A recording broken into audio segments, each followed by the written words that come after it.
is that I want you to look at each one of these graphs. Okay? Look at where the vertical asymptote is in each one of the graphs. Now, the one thing you're going to notice is, make this bigger so we can really see them. Okay? Now, notice, okay, the vertical asymptote here was the y-axis. Notice that on the right side of the y-axis it goes to positive infinity. On the left side of the y-axis it goes down to negative infinity. Okay? All right, over here in number 4. Okay? The vertical asymptote was at x equals 1. On the right side goes to positive infinity. On the left side goes down to negative infinity. Okay? Number 8. Okay? The vertical asymptote was at x equals 0, so that's the y-axis again. Notice, on the left side in this case, it goes to positive infinity. On the right side of it, it's going down to negative infinity. Number 10. The vertical asymptote looks like it's at x equals 1. On the right side, it goes up to positive infinity. On the left side, it goes down to negative infinity. Okay? This is very important. Number 18, the vertical asymptote is at, looks like negative 3. On the right side, it goes to positive infinity. On the left side, it goes to negative infinity. Here's the point. Okay? Whenever you draw a vertical asymptote, on one side of that vertical asymptote, the graph is going to go up to positive infinity. On the other side, it's going to go down to negative infinity. Always. There's never an exception to that. Because what happens is there's a sign change that happens when you cross the vertical asymptote. So, and the reason I'm telling you this and making it a point is because when you look at number 25, a lot of you have half the graph there, but you're missing the other half. Okay? And there's a reason, and that's kind of the reason why.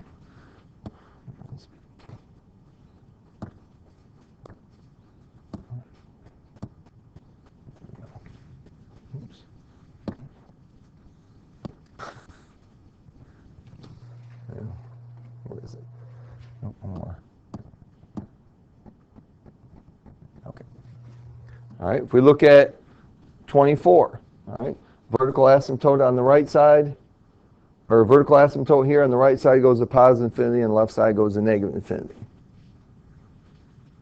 Notice here, our vertical asymptote for number 1 here was at x equals 4 now. Right? On the left side goes to negative infinity, right side it goes to positive infinity. All right. So let's look at number 25. All right, and if you want to see any others than that, then we can look at them too, but let's look at number 25 first of all.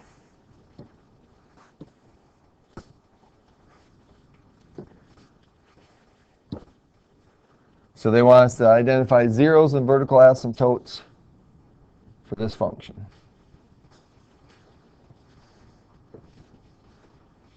So we're going to need a graph.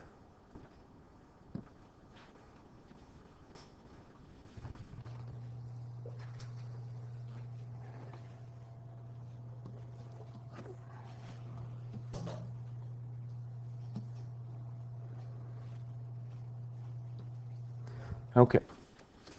Now, so the first thing we have to do again is we have to factor. So in the numerator, we have x minus 2 and x plus 2.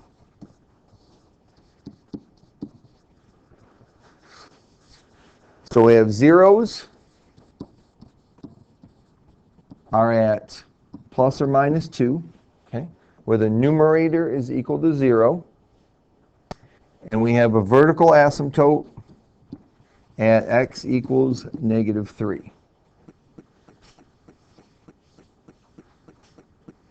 Okay. Now, okay, a couple things I know. So I'm going to plot the zeros first of all. Positive 2 and negative 2. All right. And I know the vertical asymptote is at x equals negative 3. All right. So I can graph that. Okay, dotted line. All right. What other information do I know from looking at this function?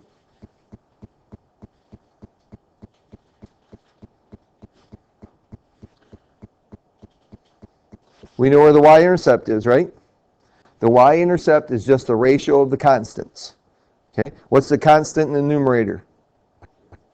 -4. The constant in the denominator is 3. So we have -4/3. So I have that point also. -4/3. So now, okay, here's what has to happen.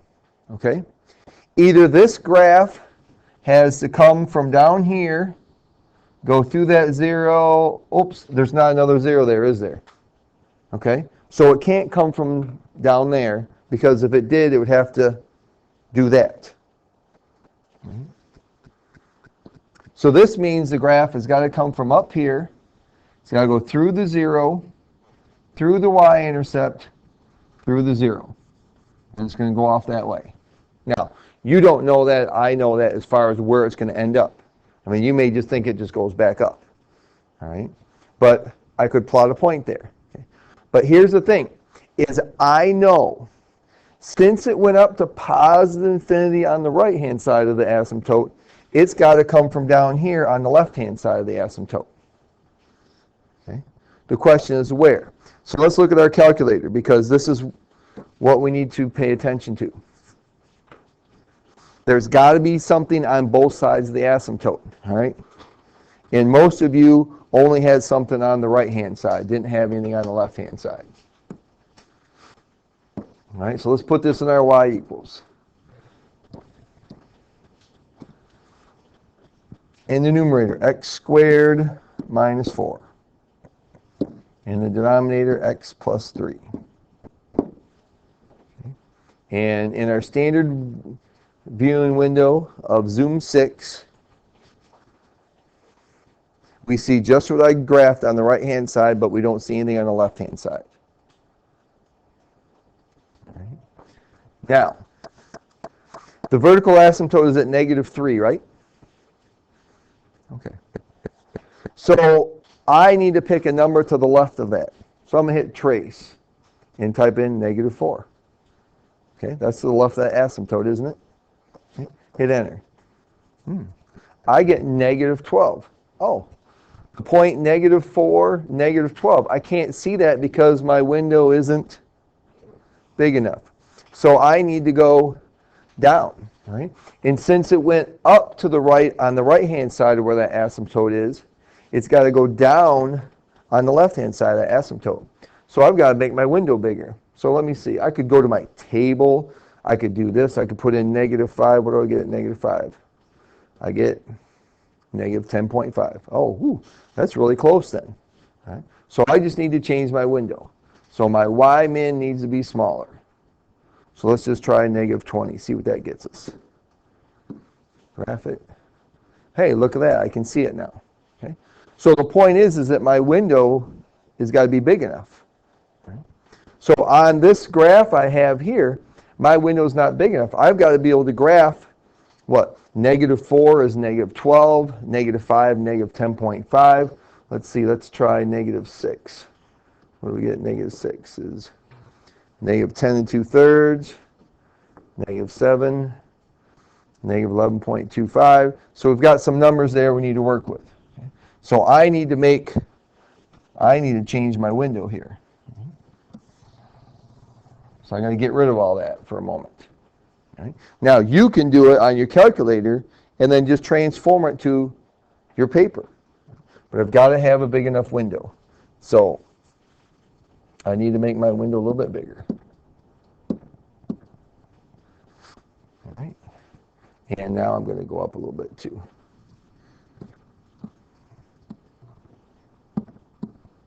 Come on. I don't want to do that. Oops.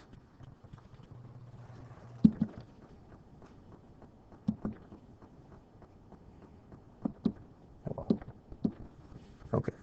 All right. So here's my vertical asymptote is at 3. I know that on the right-hand side, I'm going to come down here, through there, and up. And the left side now, I've got, let's see, -4 is at -12. -5 was about here, so the graph is going to come up. and then go this way. And there's my graph.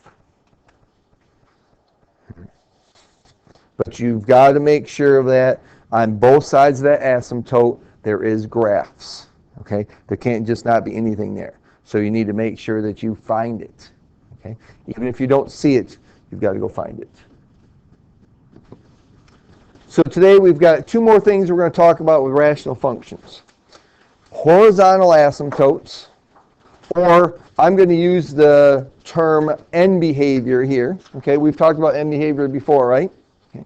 Because when we're talking about asymptotes as far as horizontal asymptotes and other types of asymptotes, we're talking about as x gets really large or really small. Okay. And then we're going to talk about something called holes in the graph. Now, we're going to use this information here in this tan box, but I'm going to show you a way that you can figure it out without using that. Okay? And this information is on the bottom of that sheet I gave you yesterday. So it talks about the degree of the numerator and the degree of the denominator. The first bullet up here, and I'm not sure how it works with yours, but says if the degree of the numerator is greater than the degree of the denominator, okay, with p and q, all right, p represents the numerator, that polynomial, q represents the polynomial in the denominator, says if the degree of p is greater than the degree of q, there is no horizontal asymptote. And that's what we just got with number 25. In that problem, and we're going to look at more of these, at least one more of them today, oops, no. All right. In here, the degree of the numerator is 2, and the degree of the denominator is 1. So there was no horizontal asymptote here. There's actually what we call an oblique or slant asymptote. In other words, it's a line. That if I drew a line here, that I could actually make this more accurate by according to the line that it is.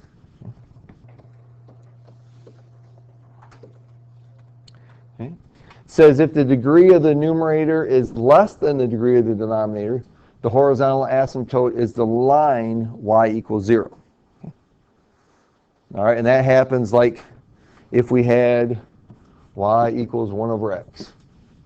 Okay, the degree of the numerator is 0, right? The degree of the denominator is 1. And what was our horizontal asymptote here? It was y equals 0. It says if the degrees are the same, then the horizontal asymptote is the line y equals the leading coefficient of the numerator over the denominator. And I'm going to explain to you how you can determine that much easier than that language. Okay? Hopefully it'll be much easier to you. All right, so we're going to look at taking some functions, identify the zeros again. We're going to look at all the asymptotes, that means horizontal and vertical, and then we're going to graph them. Okay. So here we got x squared minus 3x minus 4 over x. And so you should be using, just do this example on graph paper. All right, so your graph is a good graph. First thing to do is what? Factor. Okay. So we've got x minus 4 times x plus 1 over x.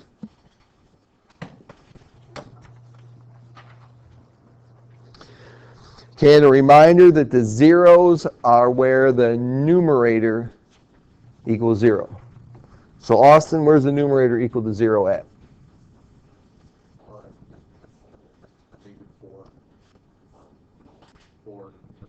4 and negative 1. Okay, good.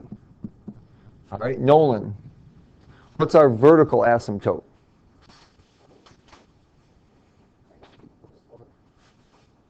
Okay, remember, vertical asymptotes are where the denominator is equal to 0. What makes that denominator equal to 0? 0. Okay, all right. So x equals 0 is our vertical asymptote. Now, the horizontal asymptote, this is the easiest way to do it. Okay? Take the terms of highest degree.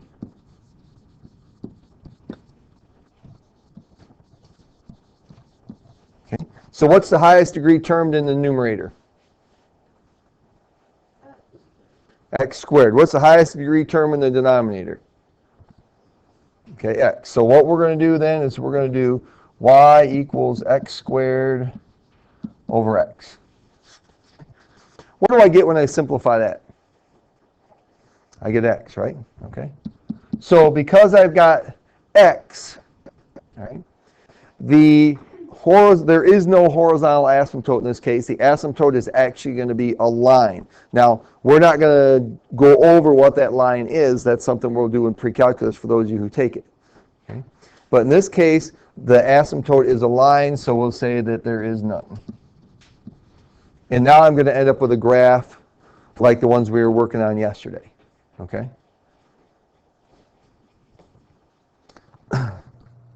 So to graph this, graph our zeros, 4 and negative 1, and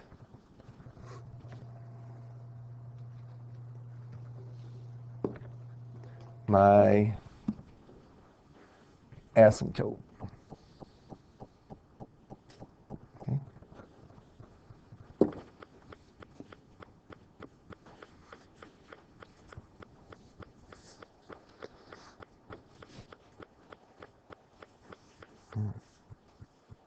Now in this case, there is no y-intercept, is there? Okay. So I'm going to show you how to estimate what it looks like without having to graph it on your calculator. Okay. All right. So we can pick a number on either side of the asymptote to work with. Now, if I can't do a y-intercept, what's my next favorite number? If 0 is not available, what's the next favorite number? 1, okay, because it's easy to work with. Okay. So if I put 1 in here for x, okay, what will we get? All right. Chase says it's negative 3 times 2, right? 1 minus 4 is negative 3. 1 plus 1 is 2. All right, so negative 3 times 2 is negative 6, right? And negative 6 divided by 1 is? All right, so we have the point 1, negative 6. Okay. So this tells me that the graph is going to, because I have 1, negative 6, it's down here, okay? That means I got to come from down here and up to that point. Okay? And since it's not a horizontal asymptote, it's a line, that means it's going to go off on an angle. Can I figure out exactly what those values are? Sure. You can put them in your calculator and find out exactly what they are. Okay? Which means then that if I went down on the right-hand side of the vertical asymptote, it means I'm going to go up on the left-hand side. So from the left-hand side, then it's got to come down from positive infinity through my 0 and then go off like that. And like I said, we could figure out exactly what those values are using our calculator. We could plot a few more numbers. Okay. All right, but biggest concern is right now that you know what it looks like. Yes, take your calculator and plot a couple other values. But you could be able to do just a sample of what it looks like without it. Right? So, the degree of the numerator, as far as the horizontal asymptote goes, the degree of the numerator was 2, the degree of the denominator was 1, which is our first example here, the first one there. Okay? So there is no horizontal asymptote in that case. Right? It would actually be what we call an oblique asymptote. Okay. All right, letter B.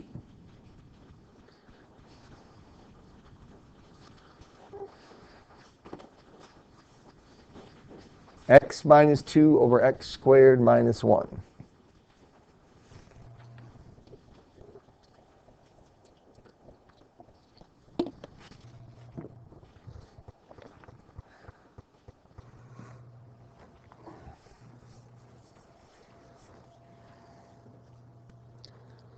And the first thing we're going to do once again is we are going to factor. So we have x minus 2 in the numerator, x plus 1 and x minus 1 in the denominator.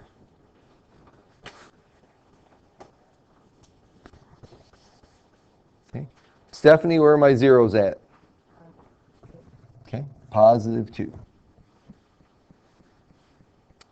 All right. Carly, how about vertical asymptotes? Okay, so we're going to say that x equals plus or minus 1. And it's okay to write that as 1 since it's plus or minus. Right? If it was 1 and 3, then you'd need to say x equals 1 and x equals 3. Okay. Now, horizontal asymptotes. I'm going to take the first term. Okay, so if it's in standard form, basically I'm taking the first term and I'm going to work with that ratio. So I have x over x squared. Okay. If I simplify x over x squared, what do I get? Okay, we get 1 over x. Now I want you to think about really, really big numbers. Okay. As my values of x get bigger and bigger and bigger, what happens to 1 over x?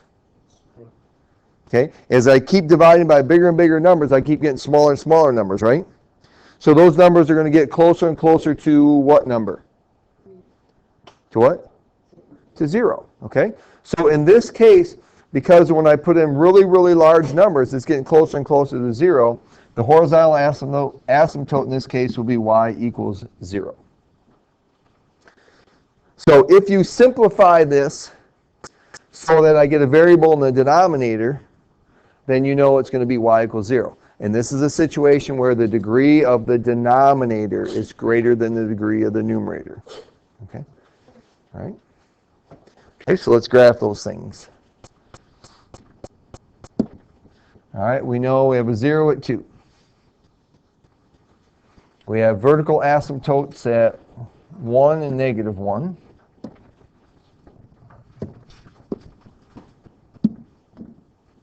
All right, so vertical asymptote here, vertical asymptote here. And then we have a horizontal asymptote at y equals 0, right? Okay. Now, it's okay to cross a horizontal asymptote. Okay? You can't cross a vertical asymptote because the graph is undefined there. But horizontal asymptote is talking about end behavior, what happens for large values of x and small values of x. So in the middle here, around 0, it's okay for me to cross there. All right? Okay, what other point do we know? What's the other thing we know? Okay, we know the y-intercept. What's the y-intercept in this case, Stephanie?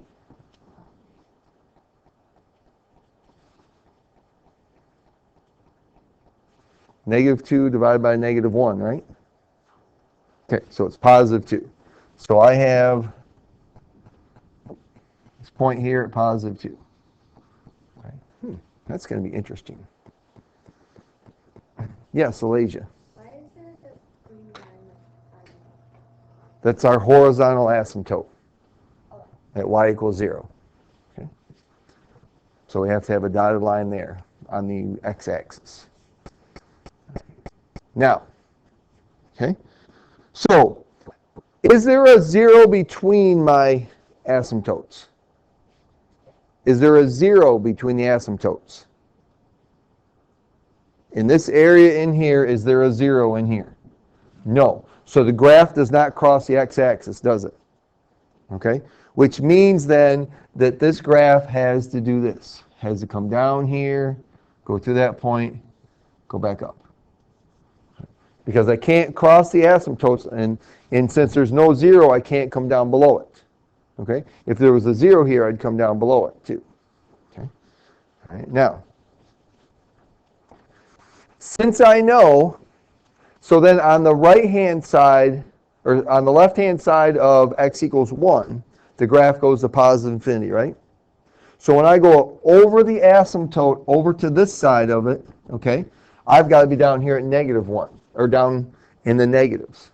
So this means that I've got to come up here, all right, and I got to go through that point. Now, the thing is I have a horizontal asymptote here, right, at 0. So what's going to happen is it's going to come up here, go through that point, and then it's actually going to come back down and go along it. And so the graph's going to look like that on the right-hand side there.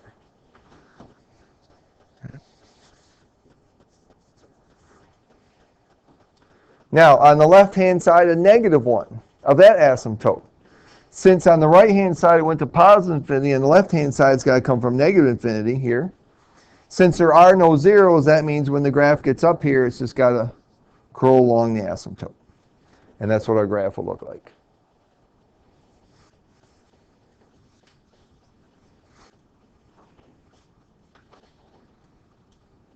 You believe that, Jessica? Whatever I say, right? Okay. So, take your calculator and plug it in your calculator, if you haven't already, so that you can see it.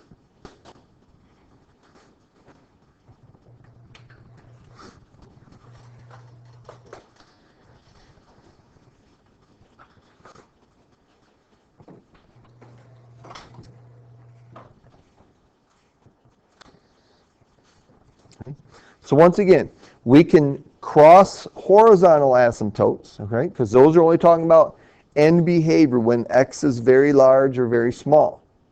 Vertical asymptotes you cannot cross. So because I had my y-intercept was at positive 2, and there was no 0 between negative 1 and 1, I knew my graph had to stay up there. Okay? It can't come down. Okay?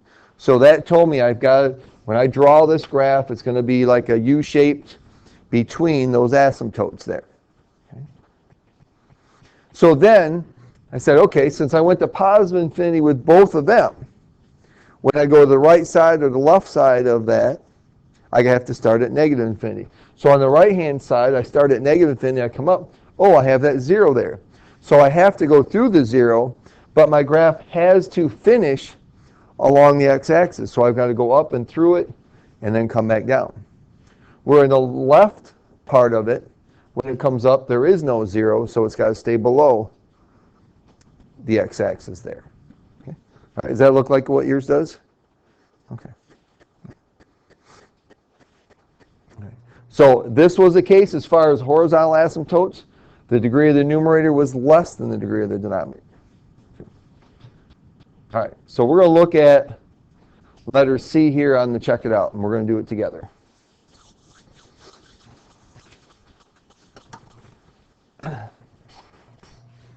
Because that gives us the other type of that's under the horizontal asymptote.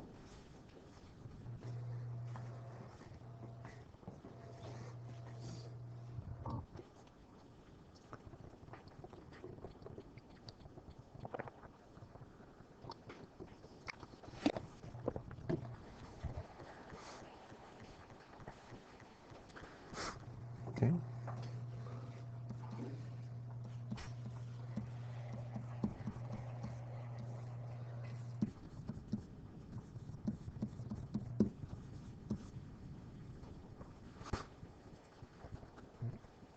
So the first thing we do is, once again, we factor.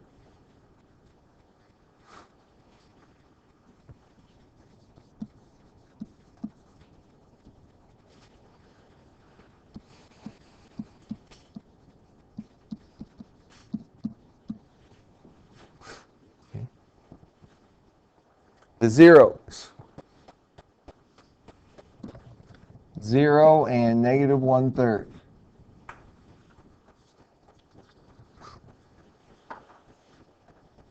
Vertical asymptote. X equals plus or minus 3.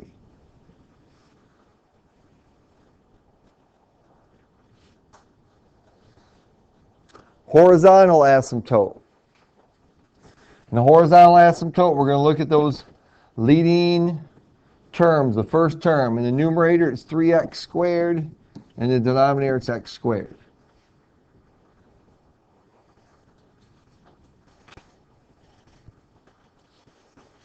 John, what do I get when I simplify that? 3. 3. So my horizontal asymptote is y equals 3. All right. So the degree of the numerator and the degree of the denominator are the same in this case, which means then my asymptote is just the ratio of the leading coefficients. 3 over 1 is 3. Okay. All right. So let's look at what this graph is going to look like then. All right, so we've got zeros at 0 and negative 1/3. Oh, those are really close to each other.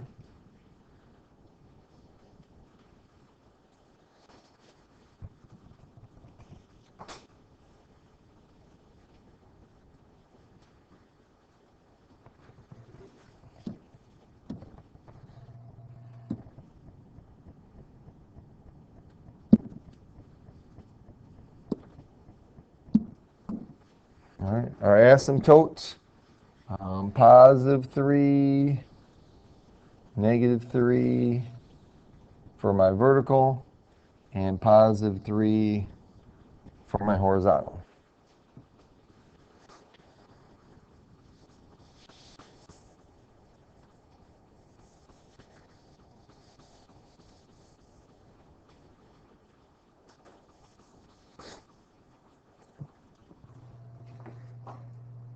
All right. And as far as graphing, we already have our horizontal asymptote, or our y-intercept, right?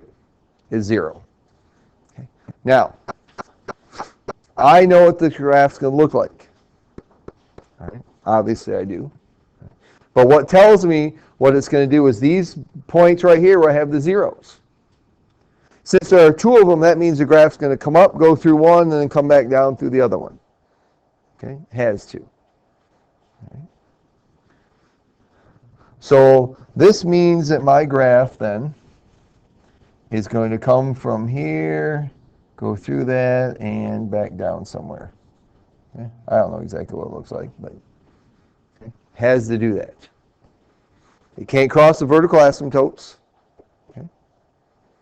All right, we could plot a couple points to make it more accurate. Okay, I could put in 1, find that value, put in 2, find those values, so it's more accurate. Okay, and you should when you're doing it because you have graph capabilities, right? You have your calculator there, you can find them, make it more accurate. Okay, since it's going to negative infinity on the inside of the asymptotes, it's going to go to positive infinity on the other side of them. So that means that this graph's got to come from here and go there. And on the other side, it's going to look pretty much the same thing. And there's my graph. Right? That's the general, what it looks like. Okay. And like I said, you have a calculator in your hand, you can make it look more accurate than that even. Right? And you should. Okay? Okay. And the horizontal asymptote, the degrees were the same, so ratio of the leading coefficients. But you can see it's very simple to find that horizontal asymptote just by taking that first term and simplifying it. Okay? If I end up with x in the numerator, then there isn't a horizontal asymptote. If I end up with x in the denominator, it's y equals 0. Or if they just cancel out because the degrees are the same, then it's just whatever I have left is my horizontal asymptote, y equals whatever. Okay. All right, one last thing. Holes in the graph.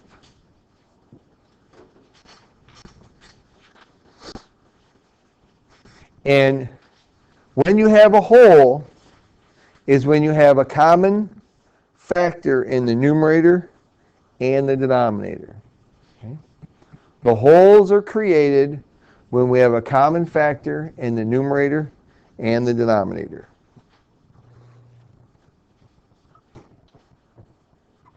Because that means we have a 0 and a vertical asymptote at the same spot. So it can't equal 0 and be undefined at the same time. And so what we're going to be looking at is when there's a hole. And in pre-calc, we'll actually be talking about when that situation can change and it is a vertical asymptote. But for what we're working with right now, it's always going to be hole in that case. So we do our first thing we always do, we factor it.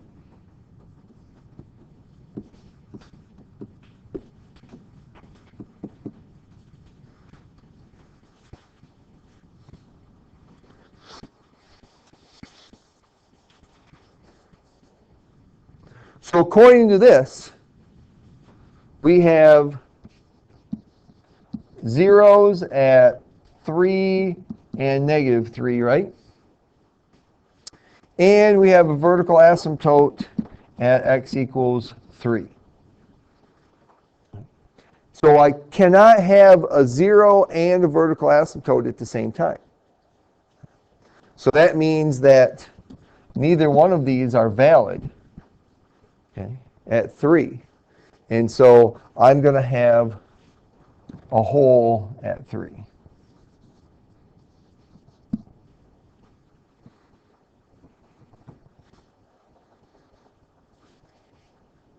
Now, if I cancel, all right, the x minus 3's are gone, right? What do I have left? Okay, all right, I have left y equals x plus 3, right? What does that look like? What's the graph of that look like? Okay, all right, diagonal line, right?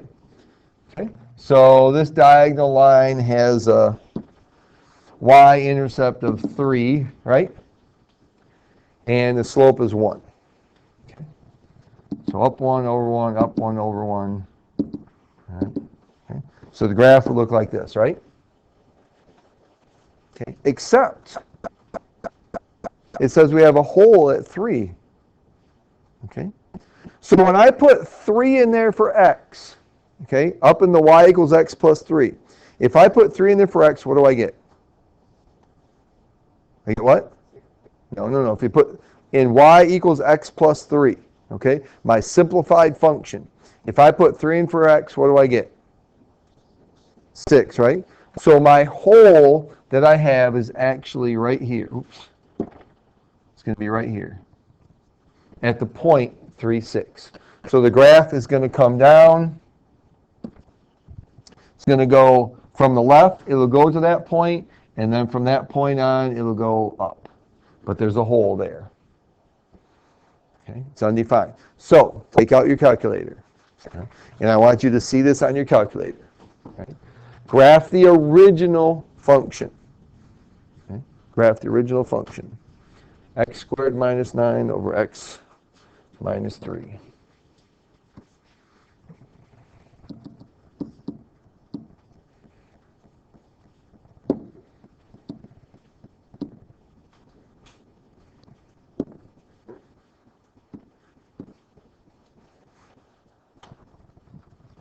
And you can use your standard viewing window.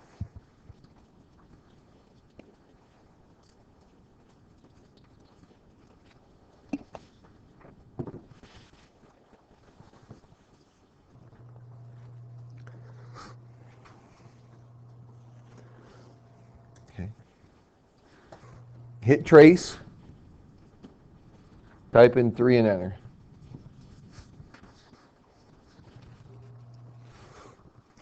It's undefined there, right? Okay. Now if I hit 2 and enter, I should get the 0.25, and it shows my cursor there, doesn't it? Okay. If I do it with 4, okay, shows it there. If I do it with 3.1, okay, still gives me a value. 2.9 still gives me a value. Okay. Now, take your, well, just follow me then. If I take my window and I'm going to zoom in on that spot, okay, the spot where the hole is at is 3, 6, right? So I want to focus in on that spot. So I'm going to change my window. I'm going to go from -2 to 4 for my x's. And I'll just use 0 to 10, I guess is fine, for my y's. So I can see it better. Okay, here goes my graph. Ooh, what did I hit? -2? I did, didn't I? Oh, I did. +2. All right. Okay. All right, see my graph? There's a pixel missing. Okay, that's where the hole is. So your calculator, if you zoom in, will actually show you a hole because it won't put a pixel there. Okay. All right, so there's the hole that's in the graph. You see it? All right.